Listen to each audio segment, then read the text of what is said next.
रहीम अस्सलाम वालेकुम। सऊदी अरब हाइपर पांडा से लाइव हूँ जी आपके साथ में। ठीक है, आपको एक चीज़ दिखा दूंगा। वैसे मैं फुल डिस्काउंट वाली वीडियो तो आपके साथ 2 दिन बाद ही शेयर करूंगा, लेकिन अभी मैं आपको एक चीज़ दिखाऊंगा जो सिर्फ 3 दिन के लिए लगी है और काफ़ी अच्छी किया भाई, बहुत अच्छी डिस्काउंट है। वो अजी केले देख लें, शरबत अली वालों के, यानी कि शिरका वाइज भी बेस्ट हैं, अच्छे हैं भी। आप अंदाज़ा कर लीजिए कि ये इसमें कोई किसी किस्म का ख़राब माल नहीं होगा। जो आप भी उठाएंगे आपको बिल्कुल ओके मिलेंगे, यस मिलेंगे।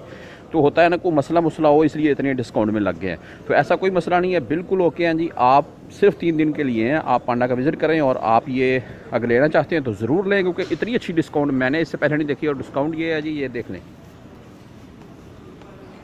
1 रियाल 95 लाल है, यानी कि 2 रियाल में लगे हुए हैं जी। ठीक है, तो सिर्फ 3 दिन के लिए ऑफ़र है जी, बेस्ट है जी। 3 दिन के लिए 2 रियाल है जी, 195, 2 रियाल ही बोल रहे हैं आप। तो अक्सर ये डिस्काउंट में साथ में लगा हुआ है ये सुरख अनार, देख रहे हैं। ठीक है, ये भी काफ़ी अच्छी डिस्काउंट पर है। इसका जो प्राइस है वो भी मैं आपके साथ शेयर कर देता हूँ, आपको बता देता हूँ। ये थोड़ा तुर्श होता है, ये आप भाइयों को पता है, लेकिन काफ़ी रंगत वाइज भी खूबसूरत है और बिल्कुल सुरख है। अगर आप इसे जूस के लिए इस्तेमाल करते हैं तो बहुत अच्छा रहेगा ये। तो इसके प्राइस देख लें, ये भी डिस्काउंट पर है, 195, 2 रियाल में लगा हुआ है ये भी।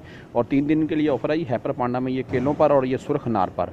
तो अगर आप इन 3 दिनों में हैपर पांडा कहीं करीब है जा सकते हैं तो ये ज़रूर लीजिएगा, क्योंकि इतनी अच्छी डिस्काउंट इन पर कभी कभार ही लगती है।